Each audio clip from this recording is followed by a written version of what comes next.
ಆನೇಕಲ್ ತಾಲೂಕಿನ ಜಿಗಣಿ ಹೋಬಳಿಯ ಹೆನ್ನಾಗರ ಗ್ರಾಮದ ಶ್ರೀ ಯಲ್ಲಮ್ಮ ದೇವಾಲಯದ ಜೀರ್ಣೋದ್ಧಾರ ಭೂಮಿ ಪೂಜೆ ನಡೆಯಿತು. ವಿವಿಧ ಮಠಗಳ ಶ್ರೀಗಳ ಸಮ್ಮುಖದಲ್ಲಿ ಧಾರ್ಮಿಕ ಕಾರ್ಯಕ್ರಮಗಳನ್ನು ಆಯೋಜಿಸಲಾಗಿತ್ತು. ಹೆನ್ನಾಗರ ಗ್ರಾಮದ ಐತಿಹಾಸಿಕ ಯಲ್ಲಮ್ಮ ದೇವಿಗೆ 5 ಶತಕಗಳಿಗೂ ಹೆಚ್ಚು ಇತಿಹಾಸವಿದೆ. ಜ್ಯೋತಿಲಿಂಗ ಸ್ವಾಮಿಗಳು ಸವದತ್ತಿಯಲ್ಲಿ ತಪಸ್ಸು ಮಾಡಿ ಶ್ರೀ ಯಲ್ಲಮ್ಮ ದೇವಿಯ ಸ್ಥಾಪನೆಯಾಗಿದೆ. ಹೆನ್ನಾಗರ ಶ್ರೀ ಯಲ್ಲಮ್ಮ ದೇವಿಯ ಶಕ್ತಿ ಈ ಭಾಗದಲ್ಲಿದೆ. ಭಕ್ತರ ಕೋರಿಕೆಗಳನ್ನು ಈಡೇರಿಸುವ ದೈವ ಶಕ್ತಿಯಾಗಿದೆ. ಜ್ಯೋತಿಲಿಂಗ ಸ್ವಾಮೀಜಿಗಳು ಪವಾಡ ಪುರುಷರಾಗಿದ್ದು 106 ವರ್ಷಗಳ ಹಿಂದೆ ಹಲವು ಪವಾಡಗಳ ಮೂಲಕ ಭಕ್ತರಿಗೆ ನೆರವಾಗಿದ್ದರು. ರಾಜ್ಯದ ವಿವಿಧೆಡೆ ಜ್ಯೋತಿಲಿಂಗ ಸ್ವಾಮೀಜಿಗಳ ಭಕ್ತರಿದ್ದಾರೆ.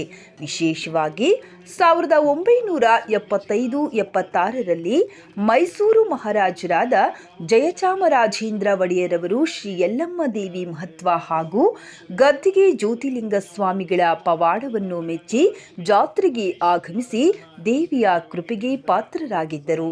ಇಂತಹ 10 ಹಲವು ವಿಶಿಷ್ಟ ಶಕ್ತಿ ಹೊಂದಿರುವ ಈ ಪುಣ್ಯದ ಸ್ಥಳದಲ್ಲಿ ಇಂದು ದೇವಸ್ಥಾನದ ಜೀರ್ಣೋದ್ಧಾರದ ಭೂಮಿ ಪೂಜಾ ಕಾರ್ಯಕ್ರಮ ಮತ್ತು ಗ್ರಾಮಸ್ಥರ ಸಮ್ಮುಖದಲ್ಲಿ ಶಾಸ್ತ್ರೋಕ್ತವಾಗಿ ನೆರವೇರಿತು.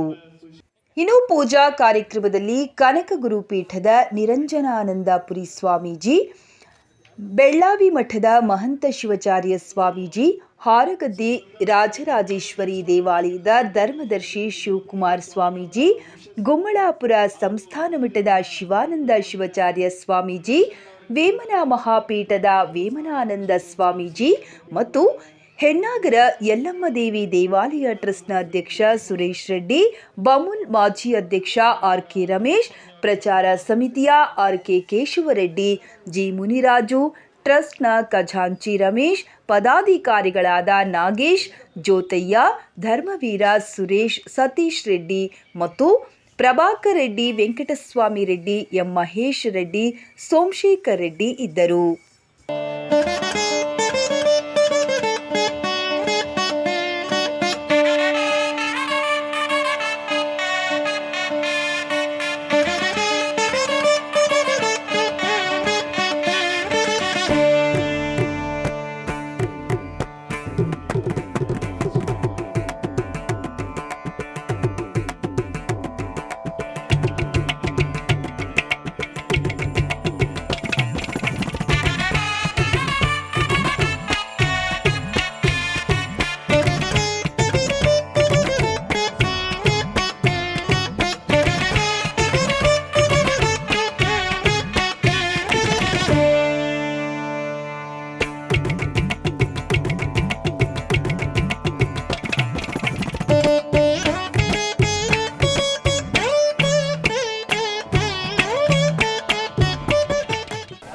ದೇವಿಯ ದೇವಸ್ಥಾನವನ್ನು ಜೀರ್ಣೋದ್ಧಾರ ಮಾಡಬೇಕು ಅಂತ ಸುಮಾರು 2 ವರ್ಷಗಳಿಂದ ಕಲ್ಲಿನ ಕೆತ್ತನೆ ಕೆಲಸ ನಡೀತಾ ಇತ್ತು. ಇವತ್ತು ನಮ್ಮ ಕನಕಪೀಠದ ಗುರುಗಳು ವೇಮಾನಂದ ಶ್ರೀಗಳು, ಅದೇ ರೀತಿ ಗುಮ್ಮಳಾಪುರದ ಶ್ರೀಗಳು, ಶಿವಣ್ಣವರು ಎಲ್ಲ ಬಂದು ಅವರ ಅಮೃತ ಹಸ್ತದಿಂದ ಇವತ್ತು ಭೂಮಿ ಪೂಜೆಯನ್ನು ನೆರವೇರಿಸಿದ್ದಾರೆ. ಇನ್ನೊಂದು ವರ್ಷದೊಳಗಡೆ ದೇವಸ್ಥಾನವನ್ನು ಪೂರ್ಣಗೊಳಿಸಿ ನಾವು ಜಾತ್ರೆಯನ್ನು ಮಾಡಬೇಕು ಅಂತ ಸಂಕಲ್ಪ ಮಾಡಿದ್ದೇವೆ. ಅದಕ್ಕೆ ಜನಗಳು ಕೂಡ ಹೆಚ್ಚಿನ ಉತ್ಸಾಹದಿಂದ ತನ್ನ ತನು ಮನವನ್ನು ಕೊಟ್ಟು ದೇವಸ್ಥಾನಕ್ಕೆ ಕಟ್ಟಲಿಕ್ಕೆ ಸಹಕರಿಸ್ತಾ ಇದ್ದಾರೆ.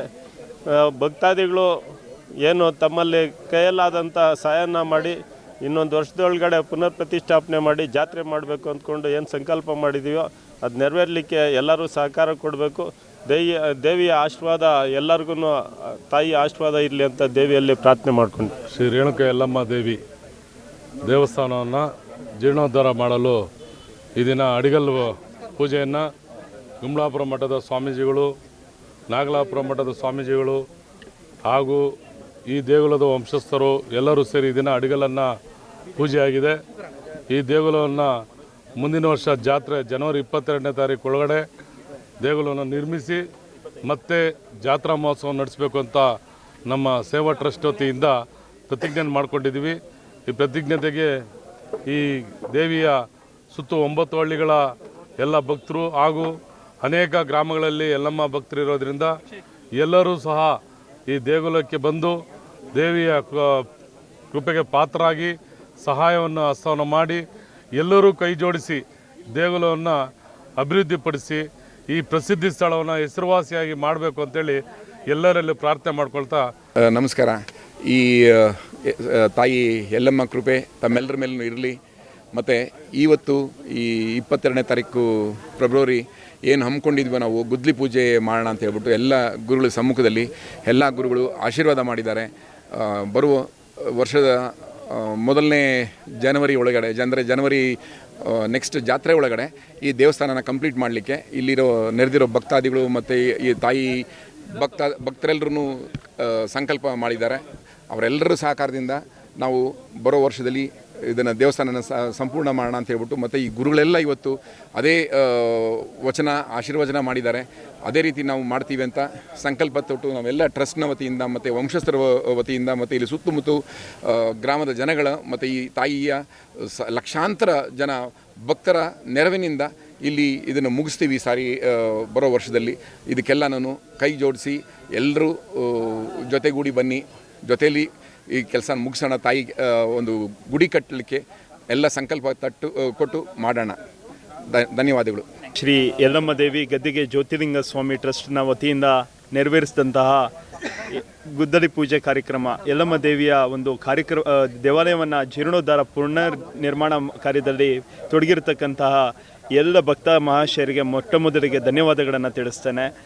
ಹಾಗೂ ಇಲ್ಲಿ ವೀಕ್ಷಣೆ ಮಾಡ್ತಾ ಇರತಕ್ಕಂಥ ಎಲ್ಲ ವೀಕ್ಷಕರಲ್ಲಿ ನನ್ನ ಒಂದು ಮನವಿ, ಅದ್ಭುತವಾದಂತಹ ಒಂದು ಕಾರ್ಯದಲ್ಲಿ ನಮ್ಮ ಟ್ರಸ್ಟಿನ ಎಲ್ಲ ಪದಾಧಿಕಾರಿಗಳು ತೊಡಗಿದ್ದಾರೆ. ಕೇವಲ ದೇವಸ್ಥಾನ ಒಂದಲ್ಲ, ಅನಾಥಾಶ್ರಮ ಇರಬೇಕು, ವೃದ್ಧಾಶ್ರಮ ಇರಬೇಕು, ಒಂದು ಸಮುದಾಯ ಭವನ ಇರಬೇಕು, ರಂಗಮಂದಿರ ಇರಬೇಕು, ಆಗ ದೇವಾಲಯ ಇರಬೇಕು, ಗೋಶಾಲೆಯೂ ಸಹ ಇರಬೇಕು ಅಂತ ಏನು ಸನಾತನ ಧರ್ಮದ ಪದ್ಧತಿಯಂತೆ ನಡೀತಾ ಇದೆ. ಈ ಒಂದು ಕಾರ್ಯಕ್ರಮದಲ್ಲಿ ತಮ್ಮಗಳ ಒಂದು ತನುಮನ ಧನವನ್ನು ಅರ್ಪಣೆ ಮಾಡಿ ಭಕ್ತಿಯಲ್ಲಿ ತಾವೂ ಸಹ ಮೊಳಗಬೇಕು ಅಂತ ತಮ್ಮಲ್ಲಿ ನಾನು ತುಂಬ ಹೃದಯದಿಂದ ಮನವಿಯನ್ನು ಮಾಡಿಕೊಳ್ತೇನೆ. ಎಲ್ಲರಿಗೂ ನಮಸ್ಕಾರ. ಇವತ್ತು ಯಲ್ಲಮ್ಮ ದೇವಿ ಹಾಗೂ ಗದ್ದಿಗೆ ಜ್ಯೋತಿರ್ಲಿಂಗ ಸ್ವಾಮಿ ಸೇವಾ ಟ್ರಸ್ಟ್ನ ವತಿಯಿಂದ ಭೂಮಿ ಪೂಜೆಯನ್ನು ಹಮ್ಮಿಕೊಂಡಿದ್ದು, ಸಕಾಲದಲ್ಲಿ ಭಕ್ತಾದಿಗಳು ಬಂದು ಕಾರ್ಯಕ್ರಮದಲ್ಲಿ ಭಾಗವಹಿಸಿ ಯಶಸ್ವಿಗೊಳಿಸಿದ್ದಕ್ಕೆ ಮೊದಲಿಗೆ ಧನ್ಯವಾದಗಳು. ಮುಂದಿನ ದಿನಗಳಲ್ಲಿ ದೇವಸ್ಥಾನವನ್ನು ಕಟ್ಟಲು ತಮ್ಮ ಕೈಲಾದಷ್ಟು ಧನ, ಕನಕ, ವಸ್ತು, ವಾಹನ ಏನಿದ್ರೂ ಅಷ್ಟೇ ತಮ್ಮ ಕೈಲಾದಷ್ಟು ಸಹಾಯ ಮಾಡಿ ಅಂತ ಸುತ್ತಮುತ್ತ ಗ್ರಾಮಸ್ಥರು ಭಕ್ತಾದಿಗಳಲ್ಲಿ ವಿನಂತಿಸಿಕೊಂಡು ಈ ಮಂಡಳಿಯ ಪರವಾಗಿ ವಿನಂತಿಸ್ಕೊಳ್ತಾ ಇದ್ವಿ. Thank you. ಮನೆ ದೇವರು ನಾವು ವರ್ಷಕ್ಕೊಂದು ಸಲ 2 ಸಲ ಬರ್ತಾಯಿದ್ವಿ. ನಾನು ಚಿಕ್ಕ ವಯಸ್ಸಿನಲ್ಲಿ ಇಲ್ಲಿ ಭಾಳಷ್ಟು ಕಾಲ ಕಳೆದಿದ್ದೀನಿ ದೇವಸ್ಥಾನ ಸುತ್ತು. ಅದಕ್ಕೋಸ್ಕರ ಇವತ್ತು ಈ ಪೂಜೆಗೆ ಬಂದಿದ್ದೀನಿ. ಇದನ್ನು ಟ್ರಸ್ಟ್ ಮಾಡಿ ಇದನ್ನ ಸಾರ್ವಜನಿಕ ಹಿತದೃಷ್ಟಿಯಿಂದ ಅಭಿವೃದ್ಧಿಪಡಿಸ್ತೀನಿ ಅಂತ ಹೇಳ್ತಾ ಇರೋದು ಭಾಳ ಒಳ್ಳೆಯ ವಿಷಯ. ಆ ಟ್ರಸ್ಟ್ನವ್ರಿಗೆ, ಈ ದೇವಸ್ಥಾನದವರಿಗೆ ಎಲ್ಲರಿಗೂ ಒಳ್ಳೆಯದಾಗಲಿ ಅಂತ ಗ್ರಾಮದಲ್ಲಿ ರೇಣುಕಾ ಯಲ್ಲಮ್ಮ ಅವರ ದೇವಸ್ಥಾನ ಗುದ್ದಲಿ ಪೂಜೆ ನಡೆದಿದೆ. ಸುಮಾರು ಆನೇಕಲ್ ಭಾಗದಲ್ಲಿ ಸುಮಾರು ಮನೆಗಳ ಮನೆ ದೇವರು ಆಗಿರುತ್ತದೆ. ಈಗ ನಮ್ಮ ಮನೆ ದೇವರು ಕೂಡ ಇದೇ ಆಗಿರೋದ್ರಿಂದ ದೇವರು ತುಂಬ ದೊಡ್ಡದಾಗಿ ಗುಡಿ ಕಟ್ಟೋದಕ್ಕೆ ಎಲ್ಲ ತಾಲೂಕಿನ ಜನ ಸಹಾಯ ಮಾಡಬೇಕು. ಅದರಲ್ಲಿ ನಮ್ಮದು ಕೂಡ ಸಹಕಾರ ಇರುತ್ತೆ ಅಂತ ತಾಯಿ ರೇಣುಕಾ ಯಲ್ಲಮ್ಮ ದೇವಿ ಎಲ್ಲರಿಗೂ ಭಗವಂತ ಒಳ್ಳೇದು ಮಾಡಲಿ ಅಂತ ತುಂಬ ದೊಡ್ಡದಾಗಿ ದೇವಸ್ಥಾನ ನಿರ್ಮಾಣ ಆಗಬೇಕಂತ ದೇವರಲ್ಲಿ ಪ್ರಾರ್ಥನೆ ಮಾಡ್ತೀನಿ.